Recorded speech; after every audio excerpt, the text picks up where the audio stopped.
Hello friends, कैसे हो आप। आज मैं आपको राजमा दिखाऊंगी। तेल रख दिया है गरम करने के लिए। अब इसमें मैं प्याज डालूंगी और उधर राजमा को छान दिया है छन्नी में। ये राजमा उबल गए हैं। उबलने में थोड़ी सी सोडा और नमक डालते हैं। ये टमाटर कटे हुए रखे हैं। ये अदरक और लहसुन रखी है कद्दूकस करके। अब तेल गरम हो चुका है। अब मैं प्याज डालूंगी। प्याज को पिंक करना है, ब्राउन करना है। घुमा घुमा के ब्राउन करूंगी। उसके बाद फिर जब ब्राउन हो जाएगा ना, उसके बाद टमाटर, लहसुन, अदरक। जब प्याज पिंक होने वाला होगा तो अदरक और लहसुन डाल देते हैं लास्ट में, ताकि पहले डाल देंगे ना तो कुकर में चिपक जाता है, प्याज भुनता नहीं ढंग से। लास्ट में 2 मिनट पहले डालते हैं, फिर वो पक जाता है मसाला भी, और कुकर में चिपकता भी नहीं है और दिक्कत नहीं होती है, क्योंकि वो घी भी निकल आता है। अब भुन रहा है, देखिए पिंक हो रहा है। इसको बिल्कुल ब्राउन हो जाएगा ना तो फिर मतलब पक जाता है मसाला। अब ये बिल्कुल लास्ट में 2 मिनट बचे। अब मसाला डालेंगे, इसको भी भूनेंगे। लहसुन भी पिंक हो जाएगी, देखिए आप। डाल के इसको भूनेंगे। इसके भूनने के बाद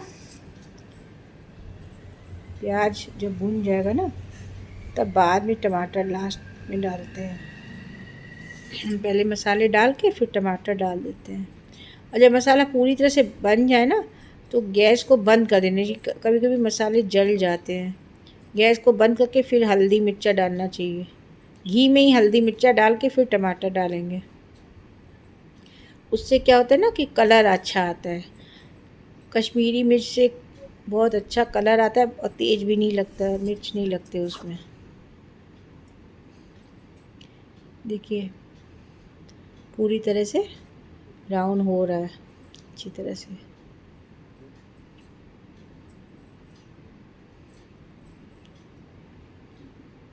फाइनली होने वाला है। अब मैंने गैस बंद कर दी। अब इसमें डालेंगे हल्दी और मिर्चा।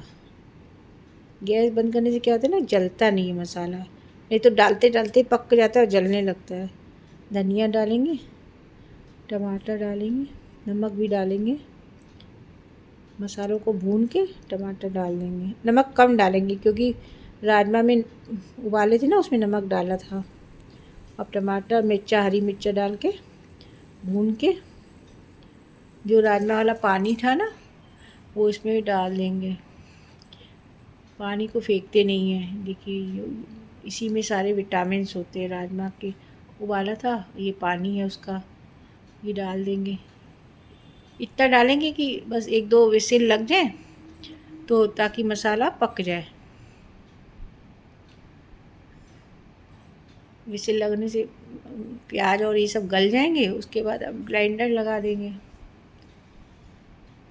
ढक्कन लगा के 2-3 विसिल लगा देंगे।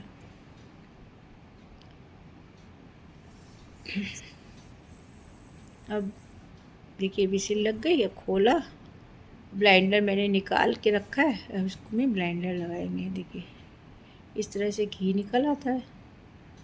ब्लेंडर से मसाला गाढ़ा बन जाता है। छोले और राजमा में ब्लेंडर, या पनीर की 2-3 सब्जियों में होता है ब्लेंडर लगाना ज़रूरी होता है, वरना तो ऐसे भी मथनी से मथ लो, उसमें भी हो जाता है। लेकिन इनमें मसाला गाढ़ा हो जाता है ना, तो अच्छा मतलब देखने में अच्छा गाढ़ी सब्ज़ी बनती है, बढ़िया।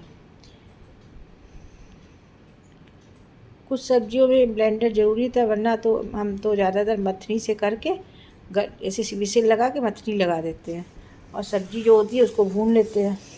अब ये राजमा डाल देंगे इसमें। पड़ गया। अब राजमा को भूनेंगे।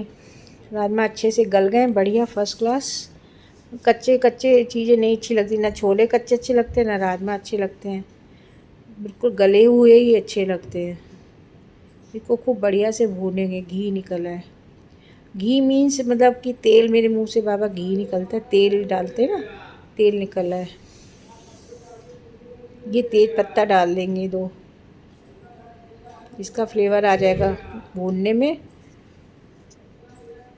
फिर लास्ट में जब गरम मसाला बाद में डालते हैं, अभी डाल के फिर बंद कर देते हैं। ये ना खुरपी मैं इसलिए दिखा रही हूँ कि इससे भूनिए, गोल वाली केवी से मत भूनिए, उससे क्या टूट जाते हैं राजमा। ये खुरपी से सही रहता है, गोल से वो ज़्यादा टूट जाते हैं, इससे टूटता नहीं है, कोई भी सब्ज़ी टूटती नहीं।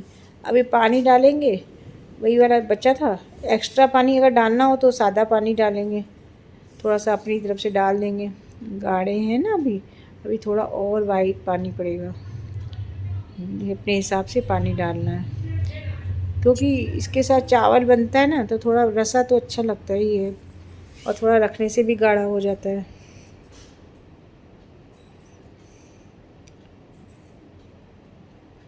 अब इसमें थोड़ा सा गरम मसाला डाल देंगे। गरम मसाला तो मस्ट होता है ऐसी सब्जियों में, वरना मैं तो अवॉइड करती हूँ, जिसमें ज़रूरी होता है उसी में डालती हूँ, क्योंकि मसाले बहुत कम खाते हैं। अब इसे लगा देंगे, जो सारा घी तेल निकल आएगा। 1 विसिल 2 विसिल लगा देंगे, उसके बाद खोल के धनिया डाल देंगे। ये देखिए विसिल बज गई, अब खोलेंगे। अब इसमें हरी धनिया ऊपर से डाल देंगे। देखिए क्या सब राजमा बने बढ़िया कलरफुल।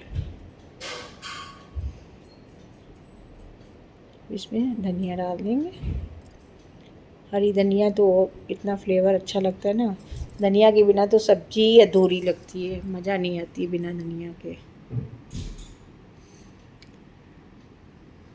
देखिए क्या कलर बना है बढ़िया। आप लाइक करिएगा, सब्सक्राइब करिएगा, सपोर्ट करिएगा। आप कहाँ कहाँ से देख रहे हैं, पसंद आए तो ज़रूर बताइएगा, कमेंट करिएगा। मैं बहुत मेहनत के साथ आपको स्टेप बाय स्टेप बताती हूँ। अगर पसंद है तो सिंधियों का तरीका ही अलग होता है सब्जियों का, आप ज़रूर बना के देखिएगा। Thank you. ये देखिए हो गई सब्जी। अब इसको हम डोंगे में डाल के